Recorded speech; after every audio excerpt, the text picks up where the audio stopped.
país, ¿no? Estamos con cerca de 50.000 hectáreas. El caso de la Monilia está en el orden, yo diría así, haciendo una estimación un poco grosera, de más del 40% de incidencia, ¿no? Ahora, en el caso pero eso se ha incrementado porque todos le echamos la culpa a la pandemia también. A raíz de la pandemia, los agricultores han abandonado bastante sus parcelas, ¿no? Anteriormente no era tanto, no llegaba ni al 20% porque el agricultor realmente manejaba su plantación, ¿no? Hacía podas en su momento oportuno, remoción de frutos enfermos, etcétera, ¿no? Entonces, no, la vanilla como que no se ha incrementado considerablemente. Pero ahorita sí es un serio problema. Necesitamos, digamos, o el agricultor necesita recursos para que pueda superar, o sea, volver a manejar correctamente su plantación. Voy a hacer una pregunta más del chat y después dar la palabra a la doctora Flora Luna. Gracias por participar, doctora. Profesor Juan Díaz dice que tanto afecta la calidad del suelo en las características de sabor y aroma. En el 2012, en concurso de cacao de Macrorregión Sur, resultó ganador un cacao cultivado sobre tierras negras de origen orgánico proveniente de un aguajal, secado desde hace mucho tiempo. Gracias. El suelo, el rol del suelo en la calidad del cacao. Ok. Sí, definitivamente. ¿Me escuchan? Disculpe. Sí, se escucha bien. Okay. Bien. No, le decía que definitivamente el tipo de suelo, de una u otra manera, influye en las características organolépticas del cacao, ¿no? Exactamente, no le podría decir cuáles son esos factores que favorecen o no estos, pero, por ejemplo, como les decía, ¿no? El CCN 51, que está sembrado en más del 80% de áreas, tiene diferentes tonalidades de sabores y aromas, dependiendo del lugar donde se cultiva, ¿no? Por ejemplo, el CCN, que es cosechado en Lamas, es totalmente diferente al CCN que lo cosechas en Juanfuy, o lo cosechas en Tingo María, o lo cosechas en el BRAE, ¿no? Entonces, y eso es no solamente por el tipo de suelo, porque el suelo es un factor importante, ¿no? En las características de producción, pero también es el entorno, ¿no? El entorno ecológico que tiene o que está creciendo esa plantación, ¿no? Las plantaciones que crecen, por ejemplo, en el BRAE, en algunas zonas, tienen mucha influencia de las áreas cocaleras, por ejemplo, y a veces hasta por esa razón hay mucha contaminación, ¿no? Y eso es producto del lavado de pesticidas que van de la coca hacia el cacao, y lógicamente el cacao va a absorber esos productos a través del suelo, ¿no? Y si sembramos, lógicamente, en un suelo que es orgánico, como menciona, pues definitivamente los sabores y aromas van a ser diferentes, ¿no? Sí, quiero dar la palabra a la doctora Flora Luna, sí, y después a la doctora Takahashi. Doctora Flora Luna, muy concreto, por favor, que nos está quedando un poquito corto el tiempo. Ya. Siga, doctora. Bueno, felicitarlos por este evento tan interesante, al ingeniero por el trabajo que está realizando. Yo soy médico y soy representante de ASPEC, de la sociedad civil. Entonces, como consumidor, también me interesaba mucho la pregunta anterior, cómo hacer para que el sabor y el aroma sean muy buenos. Y también ahora se sabe que el cacao puede aumentar dopamina, neurotransmisores que combaten el estrés, la ansiedad, la depresión, que es un problema serio a nivel mundial y también en Perú. hemos estudiado un poco más la composición para ver los ácidos grasos poliinsaturados, monoinsaturados, carbohidratos y proteínas que tienen estos granos, o todavía no? Sí, hay mucha información sobre eso, ¿no? Si no me equivoco, la Cayetano Heredia, la Católica también han hecho trabajos sobre estos temas, ¿no? No olvidemos que el chocolate tiene una buena concentración de teobromina. La teobromina, además de todas esas características que ha mencionado usted, doctora, no se olvide que nos vuelve más enamoradizos el chocolate, ¿ya? Y quizá por eso siempre regalamos chocolate, ¿no? a las damas, porque nos estimula también en ese aspecto. Y se ha hecho mucho trabajo sobre el tema.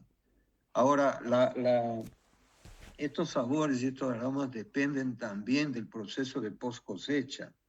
O sea, no es solamente el sabor y el aroma intrínseco que tiene el grano cuando está fresco. Uno prueba la pulpa del cacao, puede percibir sabores a mango, sabores a naranja, a mandarina, etc. Sino que para no perder eso tiene que haber un proceso de post cosecha muy eficiente. Fallamos en ese proceso de post cosecha, el sabor y el aroma se va al suelo, ¿no? O sea, no logramos conseguir eso, por más fino que sea nuestro cacao. Entonces, en ese proceso es muy importante. Y ahí se pierden muchas de las características benéficas desde el punto de vista de la salud, ¿no? Si uno se acostumbra a comer el grano fresco, ¿no? Algunos son más amargos que otros, ¿no? Va a aprovechar mucho mejor esas características favorables, porque ahí están todos esos polifenoles, todos esos antioxidantes, mejor dicho, todas las características benéficas están casi intactas. En el momento que empezamos los procesos de post cosecha, la fabricación del chocolate mismo, etcétera, se van perdiendo poco a poco esas características. En la medida que, y peor si al final tenemos un chocolate que más tiene azúcar que cacao, lo que estamos llevando al estómago es azúcar, ¿no? Y no realmente los componentes benéficos. El chocolate, cuanto más o menos trabajado, transformado va a ser mucho más saludable, ¿no? No sé si Gracias. eso ayuda. Sí, gracias, Enrique. Damos la palabra a la doctora Josefina Takahashi, quien además es nuestra rectora emérita de la universidad y es gran entusiasta de los temas de cacao y de Amazonía. Doctora, por favor. Doctora Takahashi. Muchas gracias. Además, claro, saludar a Enrique, es un gran amigo. ¿Cómo está, doctora? ¿Cómo está? Gusto de saludarla también. Hace mucho tiempo que no nos vemos. Ya. Bueno, siquiera por este medio. Estamos por San Martín, pero indudablemente, como dijiste, Caterina fue la primera graduada, fue mi alumna y tuve esa satisfacción de ver que hizo un lindo trabajo y ha marcado, ¿no? Ha dejado una huella para el conocimiento de realmente de estos clones.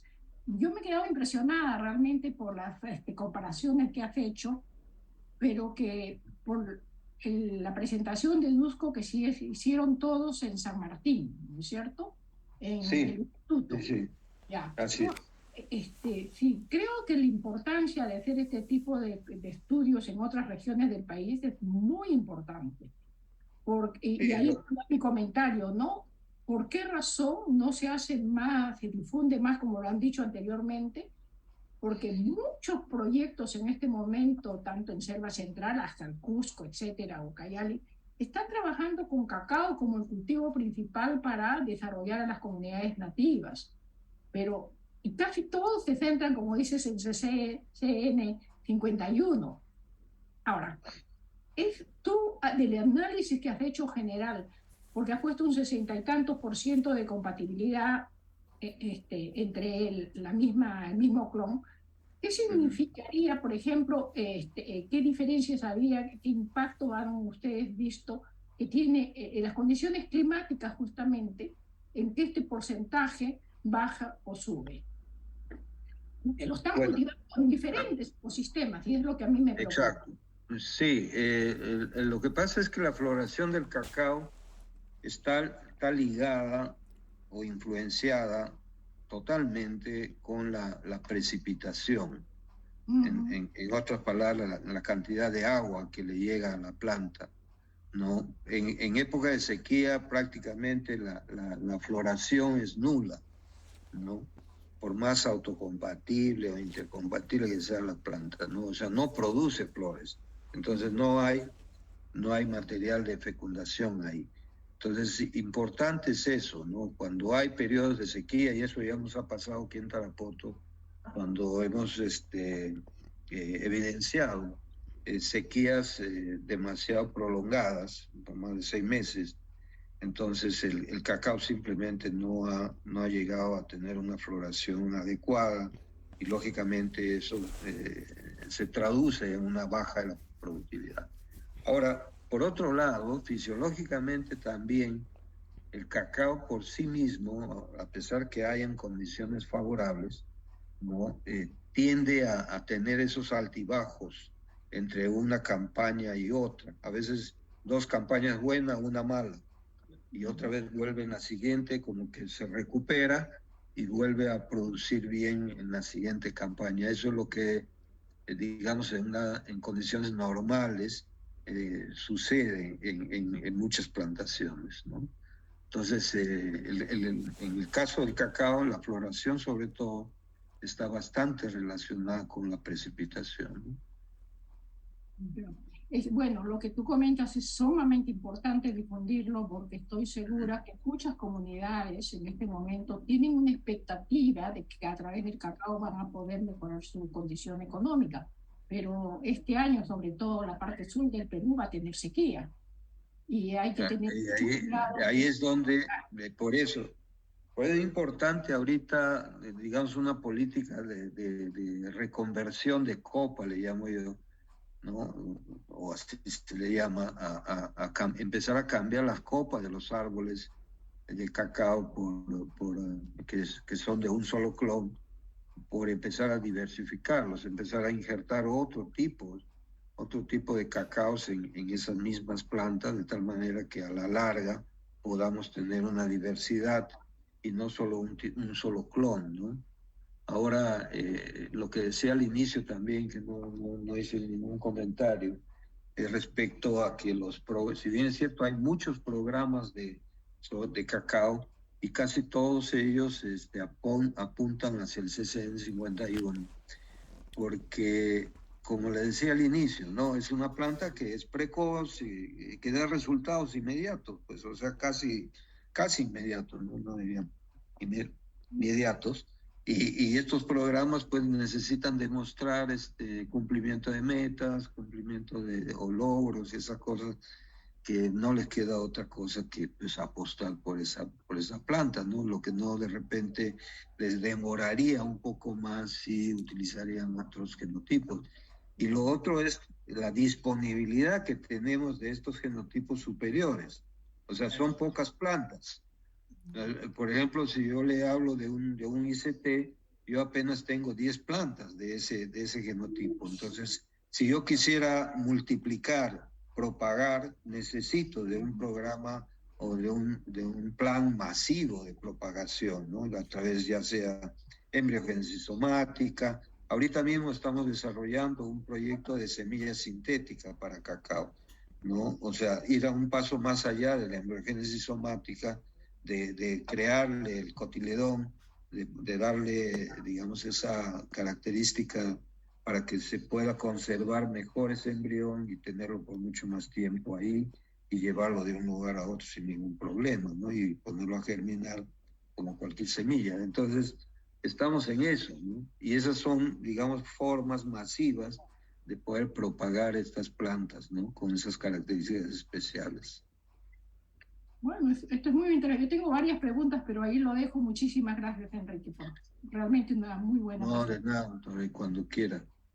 Gracias, doctora.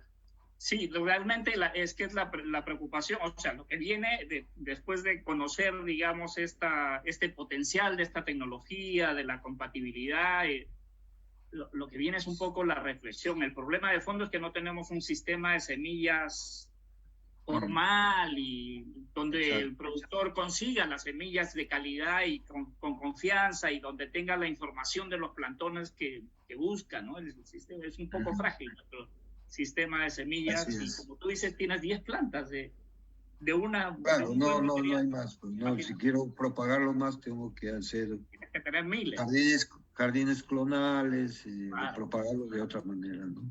El sistema de semillas es frágil, en realidad eso es todo un tema de fondo, ¿no? Y en las preguntas que estaban en el chat también van en esa misma línea, ¿no? La preocupación de cómo los agricultores podrían aprovechar el conocimiento de la compatibilidad para optimizar tus niveles de producción, que es posible, ¿eh? Es posible. Pero eso es lo que le decía, ¿no? Si uno desconoce el potencial o estas características de compatibilidad, pero sí conocemos, o por todos los trabajos que hemos hecho, sabemos cuáles son los clones que son buenos machos, ¿no? O buenos donadores de polen. Entonces, simplemente hacer sus dos líneas o 3 líneas de un clon del cual desconocemos, que tiene buenas características, y poner una línea del IMC67 o un TSH, dependiendo del color, el tipo de cacao que quiera tener, ¿no?